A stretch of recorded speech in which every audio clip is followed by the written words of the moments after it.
स्वागत है इस एग्जाम प्रेप स्टडी गाइड में।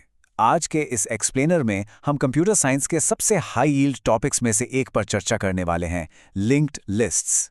एग्जाम की तैयारी के लिए ये एब्सोल्युटली क्रूशियल कॉन्सेप्ट है और यहाँ हम इसके हर एक पहलू को बिल्कुल साफ तरीके से समझने वाले हैं।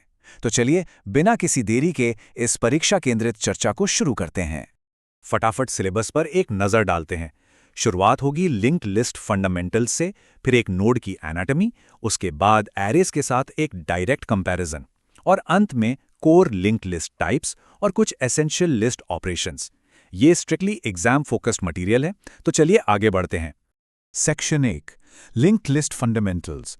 किसी भी डेटा स्ट्रक्चर की गहराई में जाने से पहले उसकी कोर कंसेप्चुअल डेफिनेशंस को समझना सबसे बढ़िया रहता है। तो सबसे पहली बात, एक लिंक्ड लिस्ट दरअसल एक लीनियर डेटा स्ट्रक्चर होता है। लेकिन यहाँ सबसे बड़ा कैच क्या है? कैच ये है कि इसके इंडिविजुअल आइटम्स जरूरी नहीं कि कंटिग्यूअस यानी एक के बाद एक लगातार लोकेशंस पर मौजूद हों। मेमोरी में ये आइटम्स बिखरे हुए हो सकते हैं। ये नॉन कंटिग्यूअस नेचर ही इस स्ट्रक्चर का सबसे मूल फीचर है, जो उसको बाकी डेटा स्ट्रक्चर से बिल्कुल अलग बनाता है ना दिलचस्प? तो आखिर ये बिखरा हुआ नॉन कंटिग्यूअस डेटा स्ट्रक्चर बनता कैसे है? चलिए देखते हैं सेक्शन 2 में एनाटॉमी ऑफ अ नोड। इस लीनियर स्ट्रक्चर के हर एक इंडिविजुअल आइटम को हम नोड कहते हैं। अब एक आम नोड के ठीक दो मुख्य हिस्से होते हैं। पहला हिस्सा डेटा होल्ड करता है, जो कोई भी वैल्यू, नंबर या टेक्स्ट हो सकती है, और दूसरा हिस्सा होता है एक लिंक। ये लिंक दरअसल एक मेमोरी पॉइंटर का काम करता है, जो दूसरे नोड से जोड़ने की जिम्मेदारी उठाता है, बिल्कुल एक जंजीर की तरह। इन्हीं लिंक्स के सहारे मेमोरी में अलग अलग जगह होने के बावजूद एक पूरी की पूरी चेन का निर्माण हो जाता है। अब आते हैं इस चेन के सबसे क्रूशियल एलिमेंट पर, हेड नोड। ये लिस्ट का सबसे पहला नोड होता है। एग्जाम के पॉइंट ऑफ व्यू से इसको समझना बहुत ज़रूरी है। ऐसा इसलिए क्योंकि बिना इस हेड नोड के पूरी लिस्ट में ट्रैवर्स करना या एक से दूसरे हिस्से तक जाना लिटरली नामुमकिन है। ये एक एंकर की तरह काम करता है, जिससे जुड़कर बाकी सारे नेक्स्ट लिंक्स आगे का रास्ता तय करते हैं। सोचिए, अगर हेड नोड खो गया तो समझिए पूरी लिंक्ड लिस्ट मेमोरी में गायब हो गई। अब आगे बढ़ते हैं सेक्शन 3 की ओर, लिंक्ड लिस्ट वर्सेस अरेज। परीक्षा की दृष्टि से ये सबसे हाई यील्ड कंपैरिजन है, तो इस पर पूरा ध्यान देना जरूरी है। यहाँ पर अक्सर एक बहुत ही कॉमन और लॉजिकल सवाल दिमाग में आता है, why not just use N अरे? आई मीन, अगर प्रोग्रामिंग में अरेज पहले से मौजूद हैं और उनका इस्तेमाल इतना आसान है, तो लिंक्ड लिस्ट्स का आविष्कार ही क्यों हुआ? इनके बीच का ये रैशनल समझना डेटा स्ट्रक्चर्स की फाउंडेशन को और भी मजबूत कर देता है। इस एसेंशियल कंपैरिजन टेबल को ध्यान से देखिए। इसे एग्जाम के लिए मेमोराइज करना बेहद महत्वपूर्ण है। एरेज में डेटा स्ट्रक्चर कंटीजियस होता है और मेमोरी एक ही बार में पूरे एरे के लिए एलोकेट हो जाती है। वहाँ रैंडम एक्सेस तुरंत मिल जाता है, पर अगर कुछ नया ऐड करना हो या निकालना हो तो इंसर्शन और डिलीशन काफ़ी इनएफिशिएंट हो जाते हैं। वही दूसरी तरफ लिंक्ड लिस्ट्स नॉन कंटीजियस होते हैं। यहाँ मेमोरी एक एक करके एलोकेट होती है। इसकी वजह से इंसर्शन और डिलीशन बेहद एफिशिएंट और फास्ट होते हैं।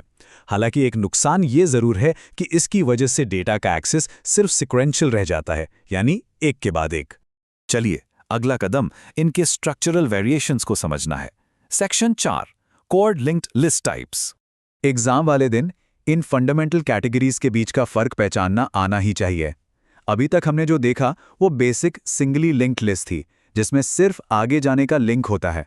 इसके अलावा एक डबली लिंक्ड लिस्ट भी होती है, जिसमें आगे और पीछे दोनों तरफ के लिंक्स मौजूद होते हैं, यानी लिस्ट में दोनों दिशाओं में ट्रैवल किया जा सकता है।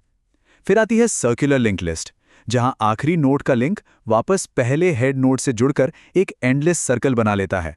इन सभी वेरिएशंस के अपनी अलग अलग एप्लीकेशंस और फायदे हैं, जो स्टैक और क्यू जैसे स्ट्रक्चर्स बनाने और कॉम्प्लेक्स मेमोरी मैनेजमेंट में बहुत काम आते हैं।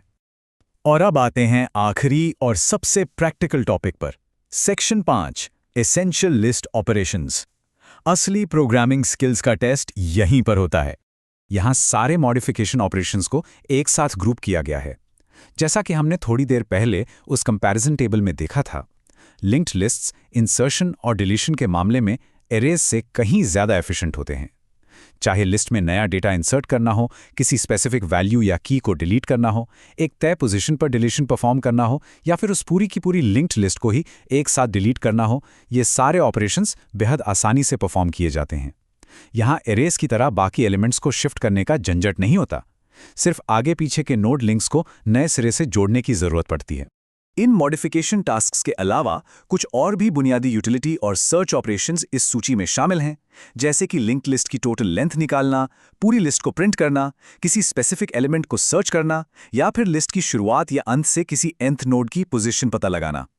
यहाँ विशेष ध्यान देने वाली बात यह है कि इन पोजीशंस को ढूंढने के लिए हमें उसी सीक्वेंशियल एक्सेस पर पूरी तरह निर्भर रहना पड़ता है, जिसकी चर्चा पहले अरे कंपैरिजन में हुई थी, क्योंकि यहाँ कोई डायरेक्ट इंडेक्स नंबर नहीं होता जहां से सीधा डेटा उठाया जा सके। इस इंटेंस स्टडी सेशन को एक बेहद डीप और थॉट प्रोवोकिंग सवाल के साथ समाप्त करते हैं।